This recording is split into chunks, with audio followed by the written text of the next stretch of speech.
Or is that Marvel and Disney, they are doing something very similar with the Fantastic Four, much like what they are doing right now with Ironheart, what they did with Snow White, as well as what they did with the Acolyte series back in June of 2024.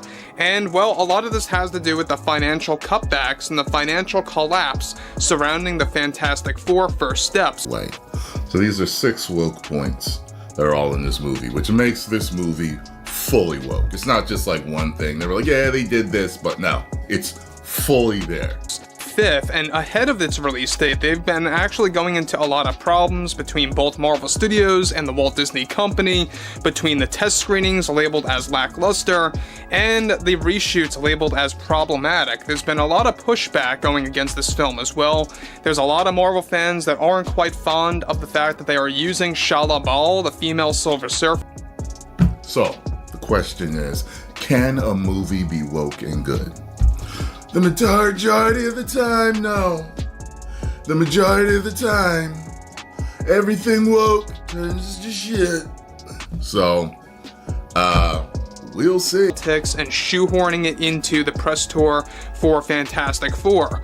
However, with the Walt Disney Company and Marvel Studios still struggling over the Fantastic Four test screening failures, along with the problematic reshoots, Pedro is only making matters worse the more times he fires back at the critics and fans. A lot of pushback going against this film as well. There's a lot of Marvel fans that aren't quite fond of the fact that they are using Shala Bal, the female Silver Surfer played by Julia Garner, well above the character of Norrin Radd. And that's just one thing. We also know that Pedro Pascal and his politics are not helping, and it's only getting worse from this point. With Pedro Pascal making some of the worst decisions during the press tour for Fantastic Four, one major development going on now involves how he yet again attacked fans and said some of the most offensive things yet toward Marvel fans that is already creating a division ahead of the release on July 25th. Pedro delivered the following that are just really beginning to actually have a lot of Marvel fatigue and Pedro Pascal fatigue. That is very much real. And like I said earlier, his politics, his overall view on activism, it is not helping at all in the least when it comes down to Marvel and Disney. And the fact that Marvel and Disney allows him to go on that train wreck of viewing, of course, or spewing his politics into the public eye, it goes to show you that they really don't care at all. However, with the Walt Disney Company and Marvel Studios still struggling over the Fantastic Four test screening failures, along with the problematic reshoots, Pedro is only making matters worse the more times he fires back at the critics and fans. Now, Pedro recently delivered the following in a very defensive way that made things worse. I would definitely say that I'm a proud male feminist, activist, and one that defends LGBTQ rights, and most certainly diversity, equity, and inclusion. And you know, like all of those important things that belong to stay in this industry. Here's the update everyone's been waiting for. Disney's leadership is now trying to explain away Fantastic Four's box office disaster, and the explanation is more controversial than ever. The talk isn't about weak storytelling, creative burnout, or overhyped marketing. Instead, Bob Iger has shifted the blame outward, with reports suggesting that even political groups and divided audiences are being cast as the villains. And when you line this up with the $446 million box office total, hundreds of millions short of their own projections, you can see why the spin machine is in full force. This isn't the first time we've covered Disney scrambling, but the scale here is bigger. Remember, Fantastic Four was positioned as the savior of Marvel, the return to glory. Disney expected Infinity War-level momentum. Instead, the drop-offs were brutal. By weekend 2, the movie saw a massive 66% decline, and fans across social media made it clear they weren't buying into the hype anymore. Meanwhile, Pedro Pascal's involvement has only made the conversation louder. His casting as Mr. Fantastic was controversial from the start, and his later comments have fueled the narrative that criticism of the film is just politically motivated. Fans, however, are rejecting that framing completely. For them, it's not about politics. It's about quality. So here's the update. The cracks inside Disney are now impossible to hide. Pixar's flops, Star Wars fatigue, Marvel's collapse, and Disney Plus failures are all adding up. Fantastic Four wasn't just another miss. It was supposed to be the turning point. Instead, it exposed the studio's biggest weakness, a refusal to listen to its audience. From day one, Disney sold Fantastic Four as the ultimate reset button. Kevin Feige himself called it the rebirth of Marvel's most iconic team. The message was simple. This wasn't just another movie. This was the moment fans had been waiting for. Months of campaigns made sure you couldn't miss it. Billboards in every major city, teaser trailers pushed across every platform, cast interviews dominating press junkets. Pedro Pascal's casting as Mr. Fantastic was front and center, meant to bring star power and credibility. And Disney wasn't shy about the stakes. Behind closed doors, their expectations hovered between $650 million. The Fantastic Four are going to be a massive fixture for the next several upcoming years in the Marvel Cinematic Universe. Reed Richards specifically, supposedly, is going to be a huge part of what Marvel does going forward. And of course, he's played by Pedro Pascal. We've seen Marvel go all in when it comes to the marketing for this, for everything. And I don't know about you, but I'm sick and tired of seeing Pedro Pascal anywhere. And $700 million worldwide. That was the number. Ambitious but positioned as achievable, given Marvel's track record. The reality, however, tells a very different story. By the time the dust settled, Fantastic Four had stalled out at around $446 million global. That figure alone wouldn't sink another studio, but for Marvel, for Disney, it was a disaster. Especially after one of the most expensive marketing blitzes in recent history. Fans didn't respond the way Disney hoped. Test screenings had already flagged problems. Audiences described the tone as uneven, the pacing as sluggish, and the reshoots only seemed to amplify concerns. Instead of creating buzz, the production issues leaked out online, fueling speculation months before release. By the time the film hit theaters, the narrative was already poisoned. What was supposed to be a triumphant reset felt like a desperate swing, and the numbers confirm it. The opening weekend, though flashy, dropped a staggering 66% in week 2. That kind of collapse isn't normal. It's the sign of a movie that burned through fan curiosity and failed to bring them back. For Marvel, a studio that once thrived on repeat viewings and long box office legs, it's a damning signal. The question isn't just why Fantastic Four underperformed. It's why Disney believed audiences would show up no matter what. And that's where the cracks begin to widen, because this film didn't just fail on its own. It exposed the deeper problem at the heart of Marvel's decline. When Fantastic Four stumbled, fans expected some honesty from Disney, maybe an acknowledgement of weak storytelling or even a promise to recalibrate. Instead, Bob Iger unveiled what has quickly become the company's favorite strategy: blame anything but the product. Reports out of earnings calls and insider briefings show Iger pointing to outside forces and polarized audiences as the reasons Marvel's latest crown jewel underperformed. And while he never said the words outright, the spin quickly morphed online into one headline: Disney blames MAGA. Think about that. A film that had every advantage: massive budget, legacy characters, a superstar lead in Pedro Pascal, misses its target. And the official narrative is that political groups sabotaged it. Not weak scripts, not sloppy reshoots, not the arrogance of assuming fans would turn up no matter what. No, the excuse is that half the audience suddenly boycotted Marvel because of politics. This is on the cover of Vanity Fair. Everyone wants a piece of Pedro. Weird like this, by the way. This is for Vanity Fair. You got women's hands on him. You got big black man hands on him here. What the? Is that's not an AI thing? That's real? This is from Vanity Fair. This is real. But The freak, no. that's gay. Sorry. Am I allowed to say that? It's corporate deflection at its peak. The irony? Moviegoers didn't skip Fantastic Four because of politics. They skipped it because of fatigue. Not superhero fatigue, but Disney fatigue. After years of misfires like The Marvels, Quantumania, and Disney Plus shows that burned through billions without leaving a cultural footprint, trust has eroded. Fans no longer believe Marvel can deliver the kind of experience that made them show up for Infinity War or Endgame. And here's the kicker. Iger's spin isn't just about saving face in the short term. With his planned exit in 2026 looming, every statement is now about legacy. He doesn't want to be remembered as the CEO who tanked Marvel, Star Wars, and Pixar. So, rewriting history becomes the plan. If fans buy the idea that the real enemy was politics, then he gets to walk away untouched. But fans aren't buying it. Social media lit up instantly, not with sympathy, but with anger. The consensus is clear: stop blaming the audience, start fixing the movies. And yet, Iger's playbook hasn't changed. More spin, more excuses, more corporate detours, which brings us to Pedro Pascal. because the fallout didn't stop at the executive level, it landed right on the face of the franchise. For Pedro Pascal, stepping into the role of Mr. Fantastic was supposed to be a career milestone. Disney framed him as the anchor of the new era, the trusted face who could restore Marvel's momentum. But when the numbers came in and the fan backlash exploded, Pascal quickly found himself caught in the middle of a storm he didn't create but can't escape. From the beginning, his casting was polarizing. Longtime fans questioned whether he was the right fit for Reed Richards, especially after Marvel toyed with introducing Shia LaBeouf as the Silver Surfer, a move that already divided audiences. Add in months of online chatter about test screening leaks and uneven reshoots, and Pascal's performance became a target before most people had even seen the movie. The problem only grew once the press tour started. In interview after interview, Pascal tried to defend the film, but the soundbites didn't land. When he brushed off criticism as politically motivated, fans heard something else entirely: dismissal. Social media amplified those clips, reframing them into a narrative that Pascal was siding with Disney's corporate line instead of listening to genuine concerns. Suddenly, the conversation wasn't just about the movie.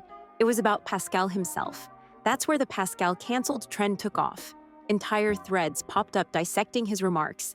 Memes spread comparing him to Rachel Zegler's missteps during Snow White, and fans began to question whether Marvel had learned anything from past PR disasters. For an actor known for his charm and relatability, this was unfamiliar territory, his image turning from internet favorite to lightning rod almost overnight. And while the backlash might feel unfair, after all, one actor can't fix years of Disney mismanagement, it highlights a bigger truth. When the brand collapses, the faces tied to it take the hit. Pascal is now the public symbol of Fantastic Four's stumble, whether he deserves that role or not. The real danger? His situation signals to other stars that Marvel might no longer be the safest career move in Hollywood. If being the lead in a Fantastic Four reboot can turn into a PR nightmare... Fantastic Four flops. It wasn't good. Hypothetically, how does Marvel move on from that? I know Spider-Man is now coming out before Avengers Doomsday, and people are saying that that's going to be kind of like their safety net, but I really don't think that's going to work. What does that mean for the future of Marvel's casting? If Fantastic Four was the breaking point, 2025 was the year Disney's problems became impossible to ignore. One misstep might be survivable, but stacked together, it paints a picture of a studio that's lost its way. Start with Snow White. Marketed as a modern reimagining, it instead turned into a PR nightmare. Rachel Zegler's comments dismissing the original film went viral, and Disney's own trailers only amplified criticism. What should have been a safe bet, a remake of a classic, quickly became a case study in how to alienate audiences before release. Then came Captain America: Brave New World.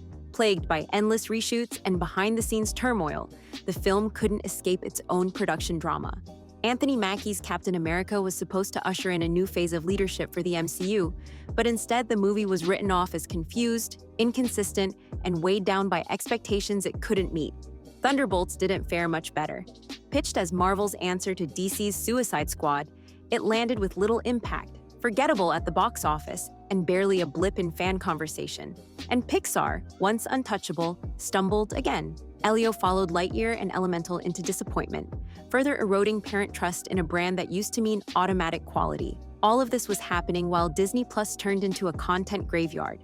Expensive shows like Secret Invasion, She-Hulk, and Echo arrived with massive budgets, only to vanish from the cultural conversation almost immediately. Billions spent, almost nothing gained. Taken together, the pattern is undeniable. Fantastic Four wasn't a one-off. It was the latest entry in a string of failures across every corner of Disney's empire. And that set the stage for an even deeper collapse in the company's most prized brands, Star Wars and Pixar.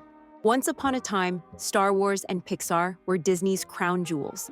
These were the names that guaranteed success, brands so trusted that families and fans lined up before opening weekend. Fast forward to now, and both have become symbols of decline. For Star Wars, the fall is stunning. The Force Awakens in 2015 pulled in over $2 billion globally, reigniting the franchise. Today, nobody's lining up. The Acolyte launched with massive hype, only to be met with critical backlash and dwindling viewership. Skeleton Crew, another Disney Plus project, was dead on arrival, barely sparking conversation outside of niche circles. It's already known that Fantastic Four is going to be like such an important and detrimental part to the Doomsday and Secret War story. So if their introduction, for some whatever reason, doesn't land with the audience, I don't get how they can make Doomsday like, you know, the success it needs to be. What was once untouchable has been reduced to a punchline, a streaming brand fans scroll past instead of celebrate. Pixar's collapse tells a similar story. Once considered the gold standard of animated storytelling, Pixar built its reputation on classics like Toy Story, Finding Nemo, and Up. Parents trusted the name as a seal of quality. But the recent slate? Lightyear, Elemental, and Elio. All commercial underperformers, all seen as shadows of Pixar's former brilliance. Families stopped showing up because the magic just wasn't there anymore. The decline of these two brands hurts Disney more than numbers alone suggest. Marvel was supposed to be the engine of growth, but Star Wars and Pixar were the bedrock, the franchises that carried decades of goodwill. And when even those pillars collapse, what's left to hold the empire steady? Fans aren't nostalgic anymore, they're skeptical. Every new release is met with hesitation, every trailer judged with suspicion. That kind of erosion isn't easy to reverse, and instead of solving the creative crisis, Disney's response has been to offer more excuses, doubling down on the narrative that audiences are the problem, not the films themselves. Disney's official line is simple. It's not the movies, it's the audience. Executives point to polarization, toxic fandom, and changing tastes as reasons their biggest brands keep slipping. But the numbers tell a very different story. Audiences aren't tired of superheroes, animated films, or space operas. They're tired of mediocrity. Look back at Marvel's golden run. Iron Man sparked excitement because it felt fresh. The Avengers proved crossover, storytelling could work. Infinity War and Endgame pulled in billions, not because of politics or marketing, but because fans trusted Marvel to deliver something worth their time. That trust is gone. Today, each new release feels like another gamble. Fantastic Four was supposed to be the spark of a new era, yet its second weekend collapse shows audiences weren't convinced. Snow White was sold as a reimagining, but the pre-release narrative centered more on lectures about the original than on building excitement. Even on streaming, shows like Secret Invasion had big budgets and recognizable names, yet they disappeared from conversation within days. And here's the key. Other studios aren't facing the same problem. Universal just scored with Oppenheimer. Sony had a massive win with Spider-Man, Across the Spider-Verse. Even DC-, long seen as the underdog, is generating buzz again. By the way, I'm not trying to like prey on its downfall or anything. Like, I am genuinely super excited for the Fantastic Four. I'm just being real. Marvel has been doing flop after flop. Thunderbolts was a flop. Yes, it's like a literal fact. So in my opinion, it is reasonable to be concerned that this movie might not be good, or, you know, just might not perform well. And if that happens, like, what's next? We'd like to welcome back Iron Man, Steve Rogers, Scarlett Johansson, because we can't make anything else work. Fans are clearly willing to show up when they feel a movie respects their time. Disney's spin can't cover the obvious. The product itself is broken. People aren't rejecting theaters, franchises, or spectacle. They're rejecting stories that feel like corporate checklists instead of creative passion. Until that reality is addressed, no amount of excuses will change the trajectory. And this brings us to the big gamble Disney keeps bragging about, the upcoming Avengers Doomsday. With Marvel bleeding momentum, Disney is pinning its hopes on one project, Avengers Doomsday. Bob Iger has been quick to highlight it in investor calls, framing it as the studio's next global event. The talking points focus heavily on representation, diversity, and how the cast reflects today's audiences. That sounds good on paper, but fans remember when Marvel's biggest hits weren't sold on buzzwords. They were sold on beloved characters and stories that felt larger than life. The billion-dollar question is simple. Can Avengers Doomsday break through? Marvel once made billion-dollar box office runs look easy. Infinity War and Endgame both sailed past that mark. But since then, not a single MCU film has reached it. Even Fantastic Four, with all its hype, stalled far below expectations. Industry insiders aren't optimistic. Test screenings have hinted at pacing issues, and early chatter suggests the script leans more on spectacle than substance. That's dangerous, because audiences are no longer giving Marvel the benefit of the doubt. They want proof that the magic can come back. Without that trust, no amount of star-studded casting or marketing dollars can guarantee success. Fans online are already split. Some are cautiously hopeful, After all, an Avengers movie still carries weight. Others see Doomsday as just another overhyped promise, the kind Disney keeps making and failing to deliver. And the longer Disney leans on corporate talking points instead of showing confidence in the story itself, the harder it becomes to convince skeptics. So, will Marvel ever hit $1 billion again? At this point, it looks unlikely, unless Avengers, Doomsday pulls off a miracle. And even then, one film isn't enough to undo years of broken trust. Which is why, for the first time in years, the spotlight has shifted to Marvel's old rival, DC. For years, DC was the punchline, a studio tripping over its own universe, rushing projects, and struggling to keep up with Marvel's juggernaut. But in 2025, the roles have reversed.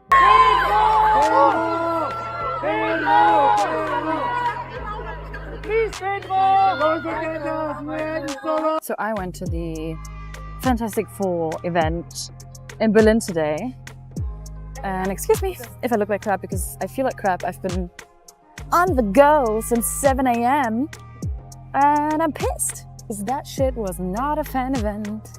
Marvel has become the franchise weighed down by flops, while DC, once dismissed as chaotic, is building momentum under James Gunn. The upcoming Superman reboot is the clearest example. While controversial, it has something Marvel's projects don't right now: energy. People are debating it, speculating about the story, and genuinely curious to see how Gunn reshapes the franchise. Compare that to Marvel, where excitement has been replaced by fatigue. Fans aren't asking, what's next? They're asking, will it flop? That cultural shift is seismic.